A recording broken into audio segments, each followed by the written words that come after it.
দেখো, ইসলাম তোমাকে ঠকিয়েছে। ইসলাম তোমার ব্যক্তি জীবনে হস্তক্ষেপ করেছে। এই ফেমিনিজম বা বাংলায় বললেন নারীবাদ বাংলাদেশে এখন মহামারীর মতো ঢুকতে শুরু করেছে।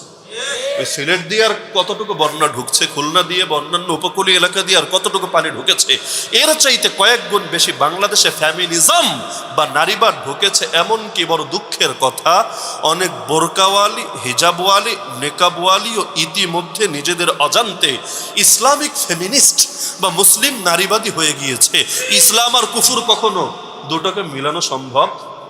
এক চামচ শরবত, 2 চামচ বিষ মিললে কি হবে? তো 1 চামচ ইমান আর 2 চামচ কুফুর বা আধা চামচ কুফুর, যেটাই মিশান পরিণতি একই হবে। ধরেন আমার সামনে 1 কেজি দুধ আনলেন আর 1 ফোঁটা ওই যে হিন্দুদের বরকতের জিনিস আর কি, ওইটা 1 ফোঁটা ছেড়ে দিলেন, তাহলে পরিণতি কি হবে? খাওয়া যাবে তো? খাবেন নাকি আপনারা? প্রশ্নই আসে না। অনেক সময় মিষ্টির দোকান থেকে না বুঝে খেয়ে ফেলে, জানে না কি আছে, জানে না বলেই তো খেয়ে বলে সেই টেস্ট। মুসলিম দোকানে কি এই টেস্ট আদৌ পাওয়া যাবে সেটা ভিন্ন আলাপ। না জানলে তেলাবোকা খাওয়াও সহজ, কিন্তু জেনে শুনে তো এই জিনিস কেউ খেতে রাজি হবে না, আর মাসালাও সমর্থন করবে না। পাক আর নাপাক মিশ্রিত হলে সেটা নাপাকি হবে। ইসলামী নারীবাদ বলতে কিছু হতে পারে?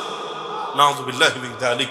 এখন তো ইসলামী শব্দ বলে না, বড় মজার বিষয়। দেখবেন আমরা অনেক সময় বুঝি না, না বুঝে ওদের সুরে সুর মিলাই। আমাদের নাম হলো মুসলিম বা মুসলমান। ওয়াকালা ইন্নানি মিনাল মুসলিমিন। ওরা আমাদেরকে মুসলিম বা মুসলমান বলে না, বলে ইসলামপন্থী বা ইসলামিস্ট বা ইসলামিজম। ইসলামিজম আবার কি জিনিস? ইসলামিজম আবার কি জিনিস? ইন্নাদ-দীন ইনদাল্লাহি আল ইসলাম। আমাদের ধর্মের নাম ইসলাম। তো ইসলামপন্থী আর মুসলমান এক কথা না। ওদের শব্দ শুনে শুনে নাচবেন না, ওদের শব্দ ওদেরকে ফিরিয়ে দিবেন। ইনশাআল্লাহ আগামীতে বলতেও সাহস পাবে না। এই যে হুজুর একটা ধরলেই খালি জঙ্গি জঙ্গি জঙ্গি, আর ওদের তীর ওদের দিকে ফিরিয়ে দেন না যে জঙ্গিবাদ মানে কি আগে শিখা। জঙ্গিবাদ মানে যদি হয় ধর্মের নামে সন্ত্রাস, যেই সংজ্ঞা ওরাই দেয়, আমরা না। ওরাই কিন্তু এই সংজ্ঞাটা আবিষ্কার করেছে। কারণ জঙ্গিবাদ শব্দ তো আর কোনো হুজুরের আবিষ্কার না, সে আবিষ্কার করেছে আমেরিকা। ওয়ার 1 টেরর যখন শুরু করে ওই সময় এই সংজ্ঞা সারা দুনিয়ায় দিয়েছে। তো তারা জঙ্গিবাদ বলতে বোঝানোর চেষ্টা করে ধর্মের নামে সন্ত্রাস। আচ্ছা ভালো কথা, তো ধর্মের নামে সন্ত্রাস করলে তার নাম যদি হয় জঙ্গিবাদ, আর যারা করে তাদেরকে যদি বলা হয় জঙ্গি বা জঙ্গিবাদী, তাহলে ইসরায়েলের জায়নিস্টরা, জায়নবাদীরা, ইহুদিবাদীরা যা করছে ধর্মের নামেই করছে, ধর্ম রাষ্ট্র প্রতিষ্ঠার জন্যই করছে।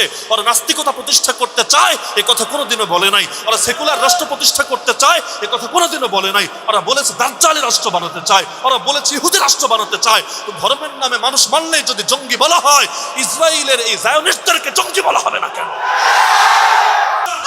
এই যে আমেরিকা তার আদর্শ প্রতিষ্ঠার জন্য সারা দুনিয়া রক্তের বন্যা বয়ে দিয়েছে, আর ওদেরকে জঙ্গি বলা হবে না কেন? পার্শ্ববর্তী রাষ্ট্রে কাশ্মীরে কি করেছে, গুজরাটে কি করেছে, সাহারানপুরে কি করেছে, দিল্লিতে কি করেছে, আসামে কি করেছে? আরে ধর্মের নামেই তো করেছে। সর্বশেষ বাবরি মসজিদ যে ভেঙেছে, আর কখনো পশ্চিমবঙ্গে গেলে দেখে আসবেন কয়েকশো না, ইতিমধ্যে কয়েক হাজার মাদ্রাসা মসজিদ বুলডোজার দিয়ে মাটির সাথে মিশিয়ে দেওয়া হয়েছে। ধর্মের নামেই তো করছে, ওদেরকে জঙ্গি বলা হবে না কেন? শব্দকে ঘুরিয়ে দেন। ওরা যদি বলে একবার, আমরা বলবো 1000 বার, দেখবেন এক সময় এমনি কাটাকাটি হয়ে যাবে। কারণ মুখ ওদের চাইতে আমাদের বেশি আছে। বাস্তবে এটাই, মুখ ওদের চাইতে আমাদের বেশি আছে, তবে আমরা ভয় পাই। আল্লাহর জমিনে বাতিলপন্থীরা বাতিল কথা বলতে ভয় পায় না, আর আপনি হকের সৈনিক হয়ে, আল্লাহর বান্দা হয়ে, আল্লাহর নেয়ামত আর রহমত আর নুসরতে সর্বদা ডুবে থেকে আল্লাহর কথা বলতে ভয় পান।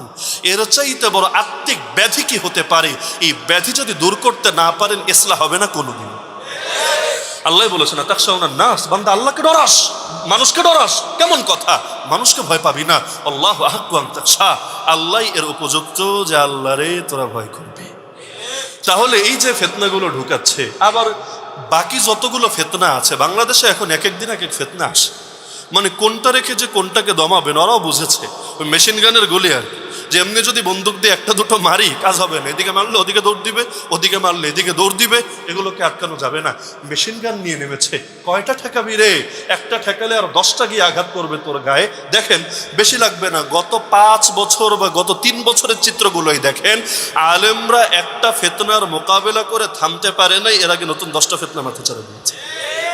এই যে মানে এই যে লাস্টে গিয়ে ডারউইনিজমের ফিতনা, বান্দর তত্ত্বের ফিতনা, সর্বশেষ এসে এখন এলজিবিটি কিউ সেখান থেকে আরো আপডেট হয়ে এখন শুরু হয়েছে সেই লিঙ্গ পরিবর্তনের ফিতনা, ট্রান্সজেন্ডারিজমের ফিতনা। এগুলো তো কোনোদিন কেউ এই দেশে শোনেই না, কল্পনা করা দূরের কথা, নামগুলোই শোনে নাই, কিন্তু এগুলো নিয়ে বয়ান করা লাগছে, যেটা কমন সেন্সের বিষয়, এটা বয়ান করে করে মানুষকে বোঝাতে হচ্ছে। তার মধ্যে আল হায়াউ শুবাতুম মিনাল ঈমান, লজ্জা ঈমানের অঙ্গ। ওই লজ্জা ভাঙার জন্য সব উদ্যোগ নিয়ে রেখেছে, ছেলে মেয়ে একসাথে বসিয়ে মাসিক নিয়ে আলোচনার আয়োজন করা হচ্ছে। নারীদেরকে বলা হচ্ছে যেভাবে জন্মদিন সেলিব্রেশন করো, একইভাবে প্রথম মাসিকের দিনটাকেও স্মরণীয় বরণীয় করে রাখবা, আনন্দের সাথে উদযাপন করবা। প্যাড কিনতে যাবা, চিন্তার কি আছে, ভাইরে বলবা, বাবারে বলবা, এতে লজ্জার কিছু নাই। ছেলের সামনে মেয়ে, মেয়ের সামনে ছেলে, এটার নাম দিয়েছে ট্যাবু ভাঙা। অথচ এটা ট্যাবু ভাঙা না, এটা হায়া ভাঙা, এটা মানুষকে বেহায়ায় পরিণত করা। আর ইদা আলাম তাস্তাহি ফাসনা মা শিতা, নবী জানিয়েছেন তোর যখন লজ্জা থাকবে না, তুই যা ইচ্ছা তাই করতে পারবি। তো এই বেহায়াগুলো দিয়ে কুত্তার আচরণ করাতে পারে, বেহায়াগুলোকে দিয়ে সুরের আচরণ করতে পারে। ওরা এখন এই মিশন নিয়ে নেমেছে, মানুষের সমাজকে পশুর সমাজে বানিয়েছে। তো সংশয় সন্দেহের ফিতনা থেকে বাঁচা লাগবে নাকি লাগবে না? কিভাবে? এক বাক্যে আমি বলে দিব, সেটা হলো হকপন্থী ওলামায়ে কেরামের সোহবত।